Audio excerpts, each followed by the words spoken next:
Ho,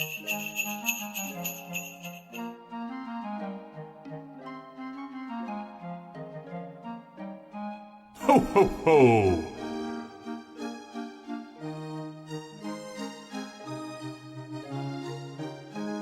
Ho, ho, ho! Merry Christmas to everybody! Merry Christmas to everybody! Merry Christmas to everybody! Ho, ho, ho! Merry Christmas to everybody! Merry Christmas to everybody! Merry Christmas to everybody!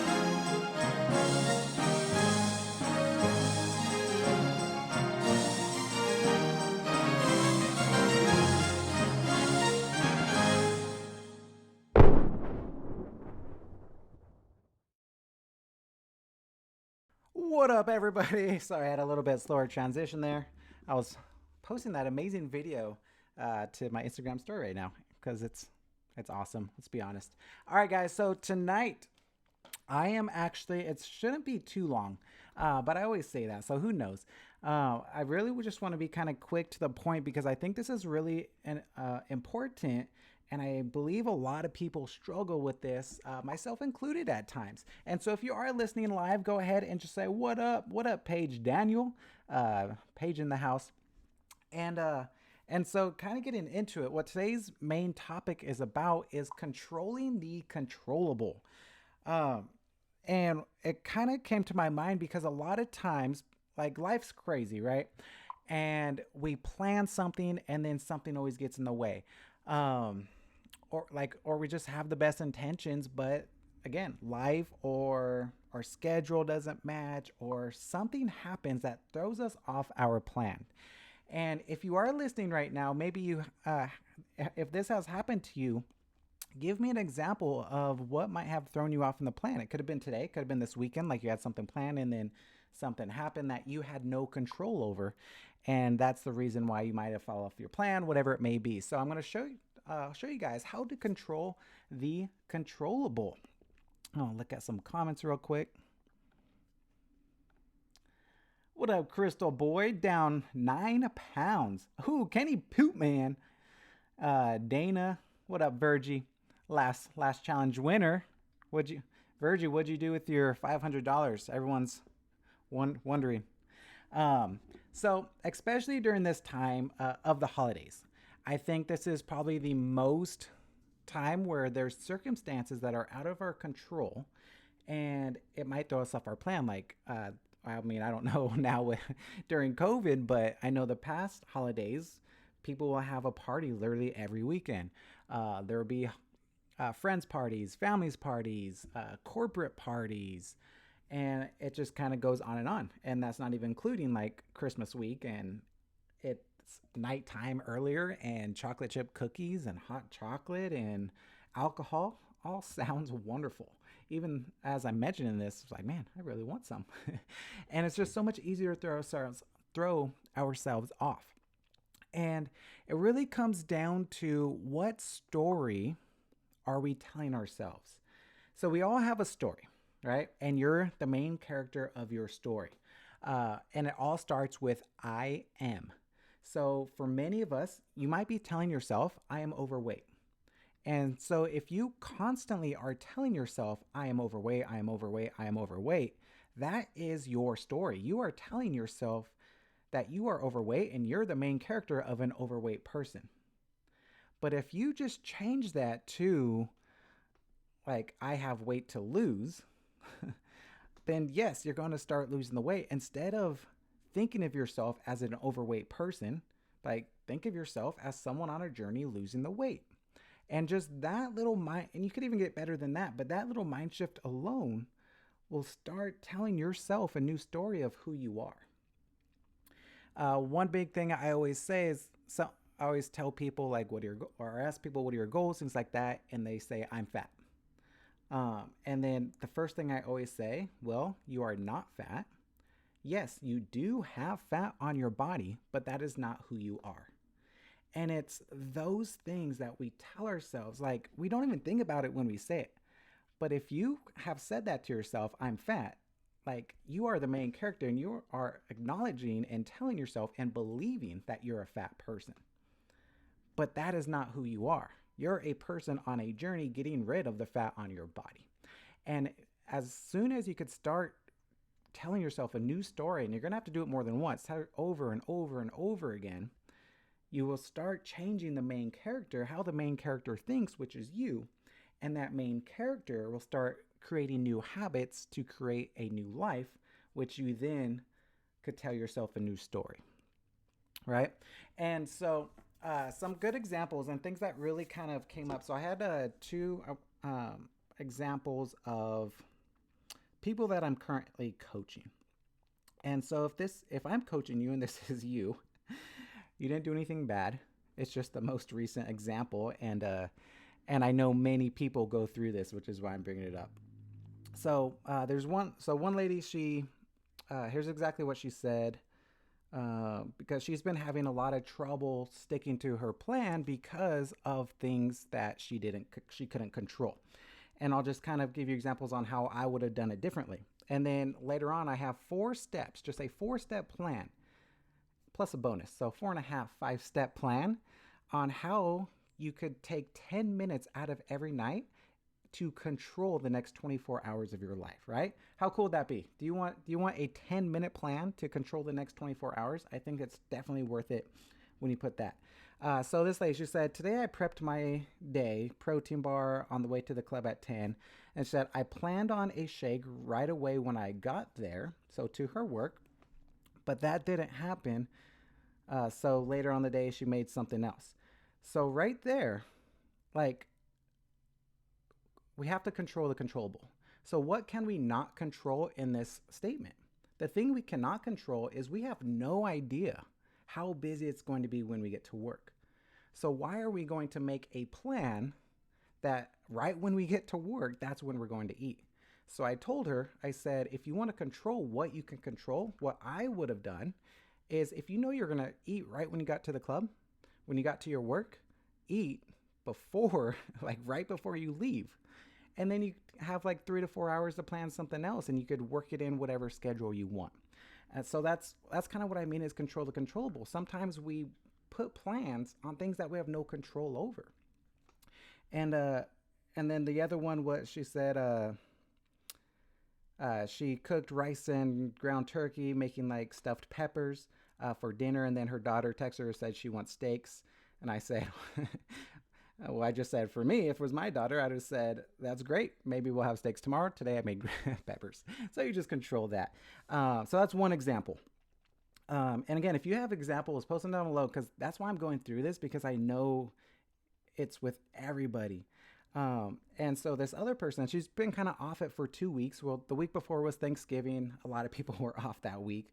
But then it's a voice message. But she said, she's a teacher. And she said, I've just been too busy. Like all of these meetings have been going on, a lot of Zoom meetings and conferences and work with schools. And that was her reasoning, the story she told herself on why she couldn't stick to a plan, why she couldn't plan out her food and plug it into MyFitnessPal or weigh herself every day, right?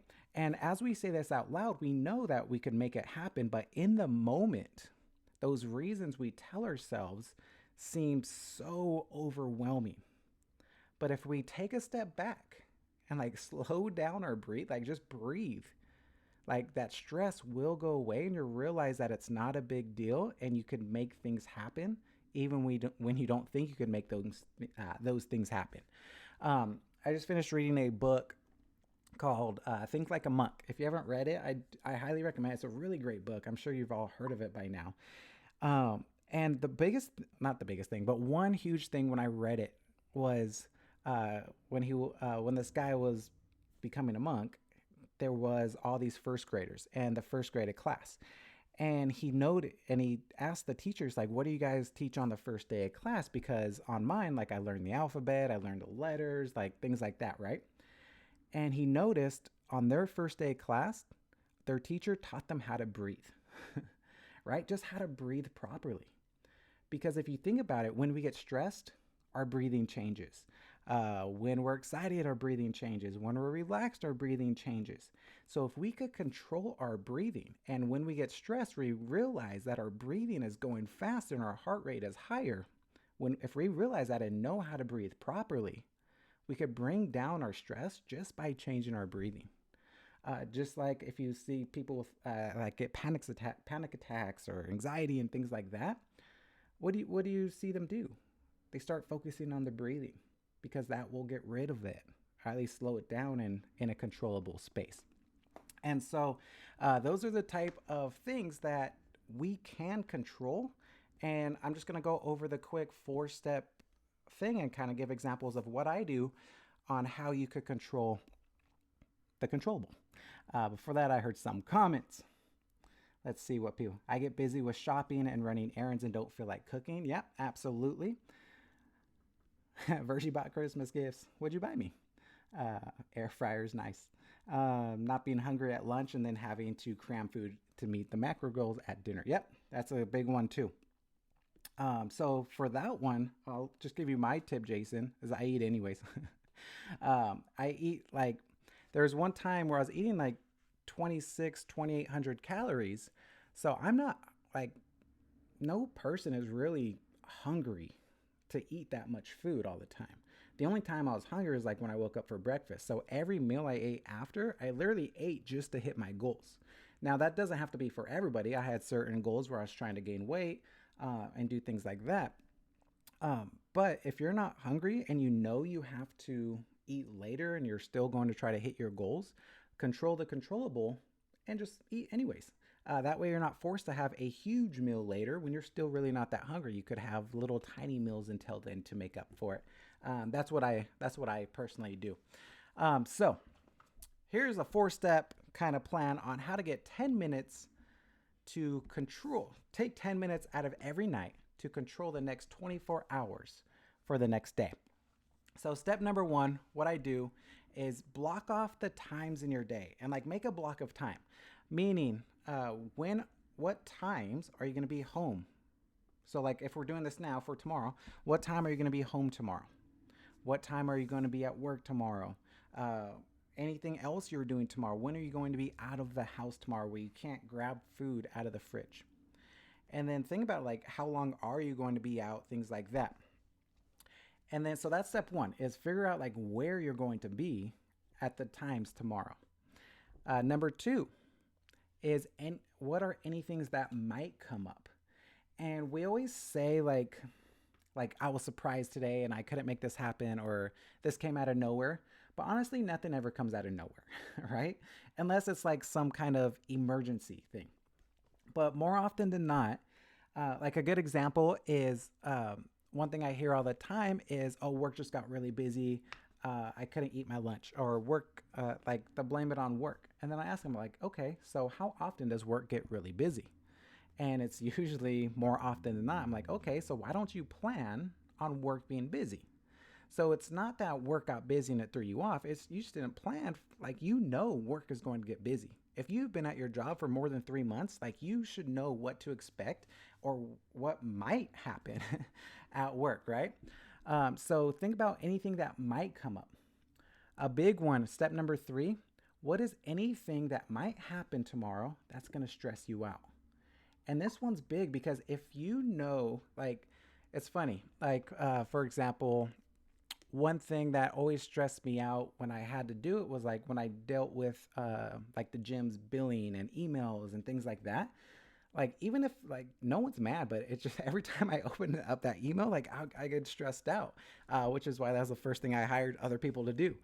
And I knew it would stress me out, but if in the morning or the night before, like if I knew that might stress me out, like I wrote it down, what might stress me out. And if it does happen, tell yourself what you're going to do.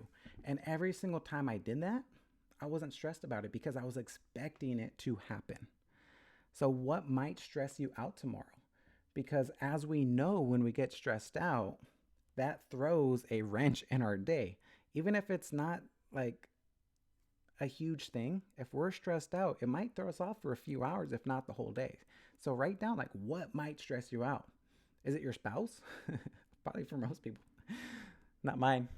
She's amazing. But whatever it may be, like write it down what might stress you out.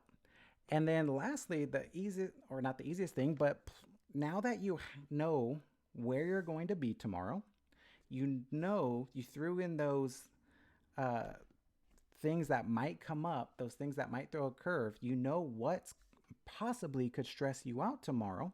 The only thing you have left to do, plug in your meals and snacks in the proper time slots that you're going to eat. So every single night before I go to bed, I know exactly what I'm going to eat at what time the next day. So think about that. If you're listening to this and right now you're struggling to reach the next goal, the next result of your life, and throughout the day you don't know what time or what you're going to eat next, that's the reason. That is 100% the reason because you're not making a plan to reach the next goal. You're just hoping it happens and hoping something doesn't get in the way to make that happen. So, like I remember, let's say I have a 9 to 5 job, right? So I know, okay, I have to be at work at 9. Let's say I leave at 8 because there's traffic. That means I should probably wake up at 6 to make sure I have some breakfast, get ready, and leave by 7 or by 8, whatever it is. And so I know, okay, anytime from 7 to 8, I'm going to have my breakfast. Okay. All right. So I got my breakfast. Now I'm going to be gone from 9 to 5. So let's see. I'm probably going to be hungry 7. If I eat, let's say I eat at 7:30, 8:30, 9:30, 10, around 11. I'll probably be hungry 11 to 12. Maybe I'll take my lunch. So I'm going to eat this then, right? And give yourself some time. So like so if something does come and you can't eat it till an hour later, or you have to eat it an hour before, do it an hour before. Like it's okay. Say, okay, so I ate at 11. I'm still going to be gone from my house till 5. So 11, 12, 1, 2, 3. I'm probably be hungry again around 3, maybe 4, right? So I got to make so before. Good thing I woke up, or the night before I planned ahead. I had my breakfast, and because I'm going to be gone for the next 8 hours, I need to make sure I bring 2 meals with me. Got that?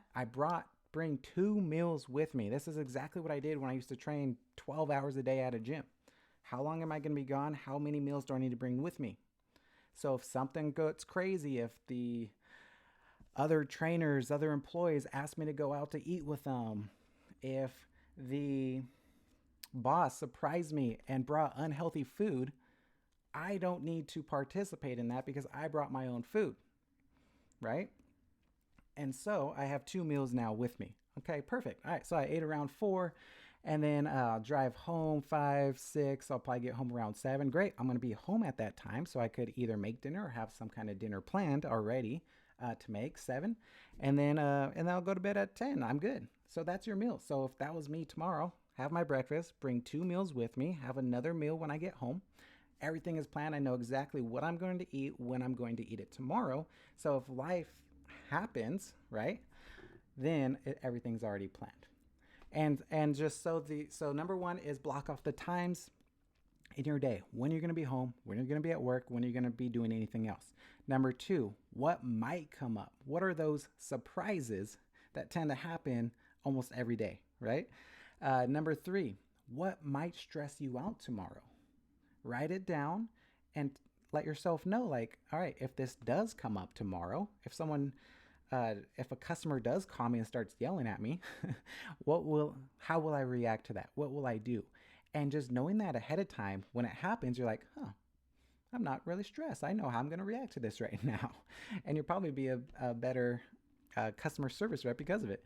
And then number four is plug in your meals and snacks to the proper time slots that you already know ahead of time that you're going to have time to eat.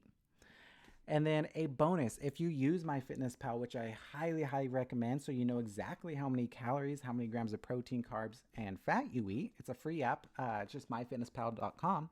Then plug in your food ahead of time the night before for tomorrow. So if I know, like, I'm going to have a really busy day and things like that, that's exactly what I do, is I play my macronutrient, my calorie Tetris, plug in all my food for tomorrow, and then I wake up and it's already there in MyFitnessPal. Now I just have to eat it. And it makes it so much simpler, and there's like no stress at all the next day because, like, you know what's going to happen. If something does come, no problem. One meal just gets moved 1 hour or the other hour, but I'm not like rushing around trying to think of what to eat, trying to find something healthy because I didn't plan. But the reason we're telling ourselves we didn't eat something healthy is because this thing happened in our life. But the true reason is because we didn't plan for it, right? And so that's how you could take 10 minutes every night. The first time it might take 15, might take 20 minutes. But I promise you, if you're consistent with this and you do this for more than a week, like now it literally takes me probably 5 minutes or less. But it used to take me 10 minutes. I remember when I first began, it probably took me about 15 to 20 minutes. But is that worth it to have a 24-hour stress-free day the next day? All right. So hopefully that was helpful. If it was helpful, go ahead and drop your biggest knowledge bomb down below. I heard some comments.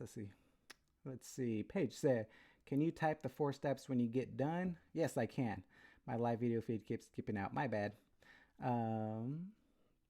My work is very busy, but if I put my shake cup in front of me at my desk and I see it, then my stomach starts to growl. Perfect.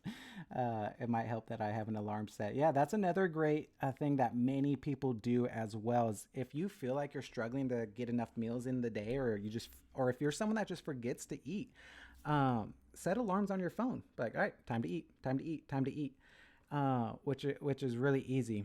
Especially like what you said with your shake. That's what I have to do with water. If I don't have water like in front of me, like right now, then I never think about water all day. But if I fill up my half-gallon jug of water and keep it next to me, all I'm doing all day is drinking water, and it's just because it's right there. So that might be some people listening as well. It's just kind of that out of sight, out of mind. Same thing happens with food. So if you need a system, just set alarms on your phone. Beta testing a new version of my. How do you do that? Scan your plate. Oh, I think I've heard about that. That would be pretty cool if that's accurate.